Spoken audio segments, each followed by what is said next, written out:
Tu comprensión del derecho incrementará un 10.000 millones%, ya que con 8 conceptos seremos capaces de describir todas las relaciones jurídicas que existen, existieron y han de existir. Hoy les presento los conceptos jurídicos fundamentales propuestos por Wesley Hoffel, también conocidos como los mínimos comunes denominadores del derecho. Wesley Newcomb Hoffel fue un jurista estadounidense que vivió a finales del siglo XIX y principios del siglo XX. Wesley se dio cuenta de cómo sus colegas, abogados y jueces, utilizaban los conceptos jurídicos de forma un tanto accidentada, bastante antitécnica. Estuvieron cerca de decir demanda penal, aunque no llegaron tan lejos. El resultado de su estudio es lo que al día de hoy conocemos como los mínimos comunes denominadores del derecho. Lo primero que hay que aclarar es ¿a qué se debe este tan pintoresco nombre? En nuestras clases de matemáticas de la primaria, es decir, un nivel de matemáticas apto para un abogado, en el macrotema de las fracciones nos enseñaron lo que es el mínimo común denominador, el cual es el número más bajo que podemos obtener de los múltiplos de todos los denominadores de dos o más fracciones, es decir, del número que está por debajo de la raya de la fracción. Esto tiene su utilidad para la suma de fracciones. Por ejemplo, el mínimo común denominador de los números 3, 6 y 9 es el número 18, porque si sigo multiplicando estos números, eventualmente convergerán en el 18. ¿Qué tiene que ver esto con el derecho? Pues nada, en principio, salvo por su idea primaria.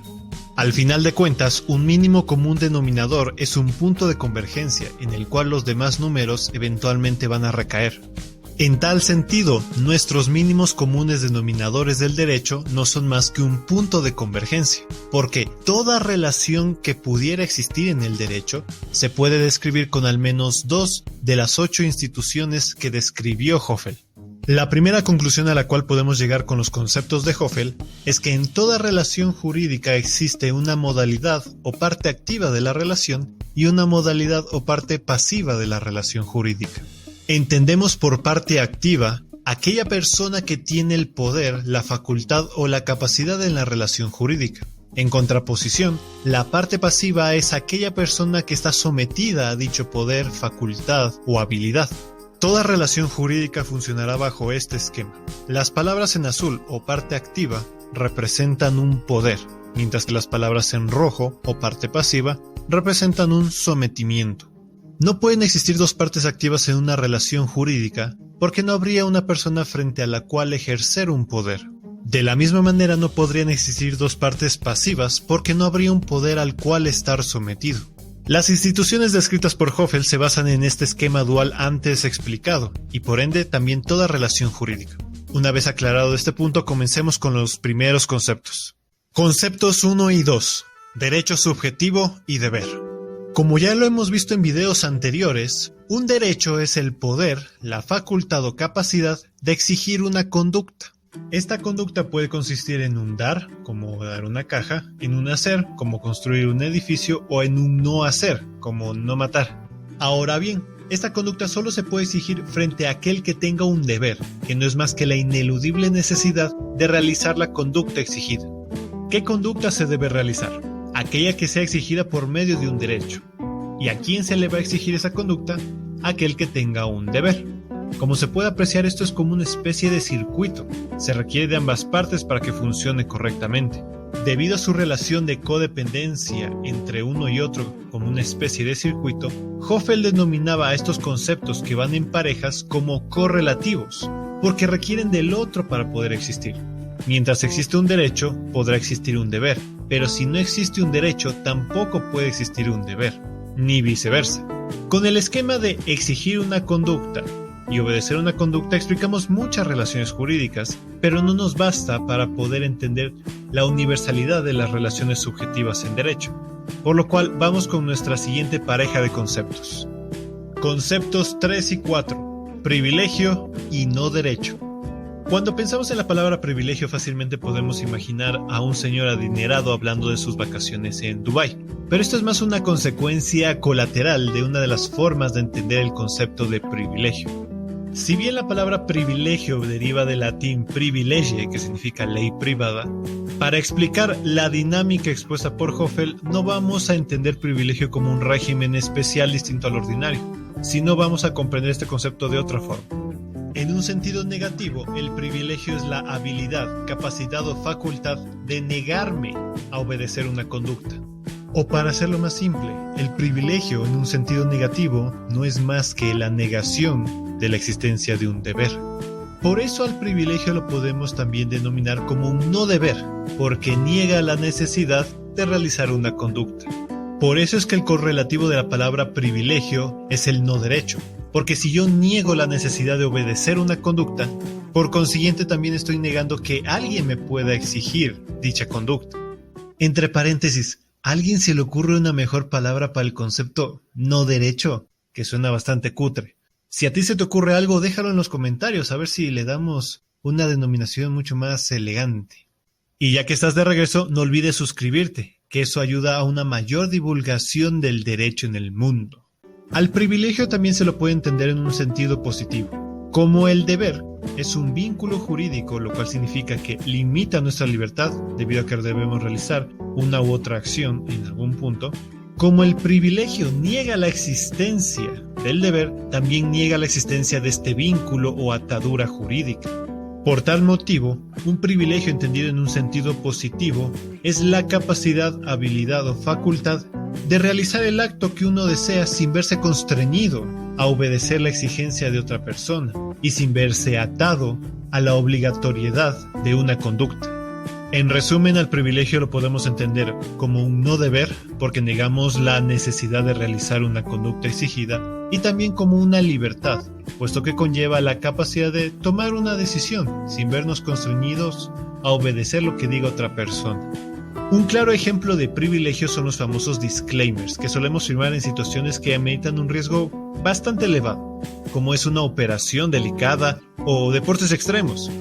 Cuando uno firma este documento, al final de cuentas está diciendo lo siguiente: yo estoy negando que la persona que me brinda este servicio tenga el deber de reparar los daños que yo pueda sufrir en la utilización del mismo. Y por ende, también afirmo que la persona que me presta el servicio tiene la libertad de actuar con relación a este negocio, sin verse constreñido de que yo le exija una conducta. Puede tomar la decisión que desea, puede reparar el daño como puede no hacerlo. Es libre de tomar esa decisión. Es probable que nuestra visión coloquial del concepto privilegio provenga más que nada de su consecuencia, porque cuando pensamos en alguien privilegiado solemos imaginar un individuo que se puede negar a hacer lo que el resto de los comunes mortales sí debemos hacer, y también tiene la libertad de realizar actos que un ciudadano ordinario jamás podría realizar. Al igual que el derecho y el deber, privilegio y no derecho son conceptos correlativos, codependientes. No pueden existir de forma aislada, sino que necesariamente deben estar ambos para que puedan existir. Ahora, con estos dos nuevos conceptos llegamos a una nueva conclusión, porque no solo tenemos conceptos correlativos, derecho-deber, privilegio-no derecho, sino que también tenemos conceptos simultáneamente incompatibles, es decir, conceptos contrarios. El derecho es contrario al no derecho, y el privilegio o no deber es contrario al deber. La consecuencia es que estas dos parejas no pueden coexistir en la misma relación jurídica. O tengo un deber o tengo un privilegio, pero jamás ambos. A su vez, otra consecuencia de esto es que identificar a una de estas parejas inmediatamente elimina la existencia de la otra. Si ya existe un derecho en una relación jurídica, podemos descartar la existencia de un privilegio, y viceversa. Si existe un privilegio, se puede descartar la existencia de un derecho. Gracias a estas dos parejas logramos explicar gran parte de las relaciones jurídicas, pero que al final de cuentas se resumen en exigir o no y obedecer o no una conducta. Y es que el derecho no se puede resumir en eso. A veces es necesario actuar de forma unilateral y no solo esperar la conducta de la otra persona. Y de eso se tratan las otras 4 instituciones, las otras 2 parejas. Instituciones 5 y 6. Potestad y sujeción. Una potestad es la capacidad, poder o habilidad de alterar una situación o relación jurídica.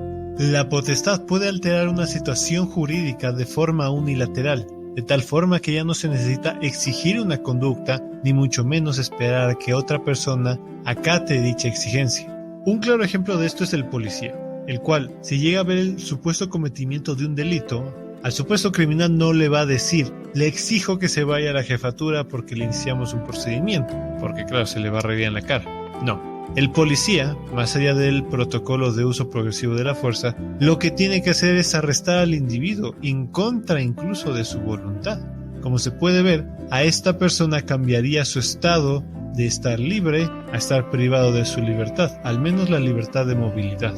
Un claro ejemplo de potestad en el ámbito civil serían las cláusulas de terminación unilateral de los contratos. En el caso de que se verifiquen las causales pactadas, una de las dos partes de un contrato puede dar por terminado la relación jurídica y sin preguntarle al otro, sino que lo hace de forma unilateral, es decir, que altera su situación jurídica, no exige una conducta. Al igual que el derecho, la potestad también tiene un correlativo que corresponde a la parte pasiva de la relación. Una sujeción es la ineludible posibilidad de que la situación jurídica o la relación jurídica se vean alteradas. En el ejemplo que dimos anteriormente, el ladrón estaría en la ineludible posibilidad de que el policía altere su situación jurídica, de pasar de ser completamente libre a estar privado de su libertad. Ahora, si es que un policía se encuentra en franco, una forma elegante de decir que está de vacaciones, ya no posee la potestad de alterar situaciones jurídicas y por ende el presunto criminal tampoco está sujeto a dicha potestad, es decir, que no tiene la ineludible posibilidad de que alteren su situación jurídica, en cuyo caso el policía de vacaciones debería llamar a la policía. En los conceptos potestad y sujeción podemos observar las mismas conclusiones a las que llegamos anteriormente. Tenemos una parte activa y una parte pasiva. Estos dos conceptos actúan de forma codependiente, correlativa, porque no puede existir el uno sin el otro. No puede existir una potestad sin que alguien esté sujeto a ella, ni viceversa. Ahora bien, como también ya vimos en las anteriores parejas, no solo existen conceptos correlativos, sino que también hay conceptos opuestos, simultáneamente incompatibles. Y de eso se trata la última pareja. Conceptos 7 y 8. Inmunidad e incompetencia. La inmunidad, entendida en un sentido negativo, consiste en la negación de la sujeción frente a una potestad. Por ende, a la inmunidad se la puede entender como una no sujeción, porque estoy negando que me encuentre en una situación por medio de la cual alguien más pueda alterar mi situación jurídica de forma unilateral. Debido a que la sujeción, al final de cuentas, es un vínculo o atadura jurídica que limita nuestra libertad, a la inmunidad se la puede entender en un sentido positivo como la capacidad de actuar, sin que alguien más pueda alterar esa capacidad de actuar y por ende cualquier situación jurídica. Por eso el correlativo de la palabra inmunidad es la palabra incompetencia, y al menos en este contexto no es característica propia de un político. La incompetencia se puede entender como la falta de una potestad para realizar un acto. Por eso es que a la incompetencia también podemos entenderla como una no potestad, es decir, la no posibilidad de alterar una situación o relación jurídica. Un ejemplo de inmunidad son las famosas inmunidades diplomáticas que tienen los embajadores. Por ejemplo, el embajador de México, que vive en Colombia, es inmune a cualquier actividad que pueda realizar en su contra el Servicio de Rentas Internas. No le pueden cobrar impuestos, no le pueden hacer actas de determinación ni nada por el estilo, porque él es inmune a las competencias que pudiera tener el Servicio de Rentas colombiano. Otro ejemplo en este sentido es la inviolabilidad del domicilio del embajador y de la sede diplomática. Tanto así que ningún juez nacional donde se encuentre el embajador podría determinar ni siquiera el allanamiento del lugar. ¿Por qué? Porque todas estas cosas son inmunes frente a lo que podría determinar un juez nacional. En tal sentido, si alguna vez tú llegaras a pedir asilo político, tú podrías realizarlo tanto en la sede diplomática como en el domicilio del embajador. Por eso mi consejo es que te hagas amigo del embajador y pidas asilo político dentro del domicilio del embajador. ¿Sabes por qué? Porque en la casa del embajador sí hay ducha. Luego en la embajada te toca estarte limpiando con Kleenex y eso no es tan agradable. Una vez explicados los últimos dos conceptos, podemos dar por completado nuestro esquema, así todo bonito. Podemos observar los correlativos, derecho con deber, privilegio con no derecho, potestad con sujeción e inmunidad con incompetencia. También podemos observar los contrarios. Derecho es contrario a no derecho. Un deber es contrario a un privilegio o no deber. una potestad es contraria a una no potestad o incompetencia, y una sujeción es contraria a una inmunidad o no sujeción. Vemos que el esquema de todas las relaciones jurídicas es bastante simple. De todas formas, se puede resumir en exigir una conducta, obedecer una conducta.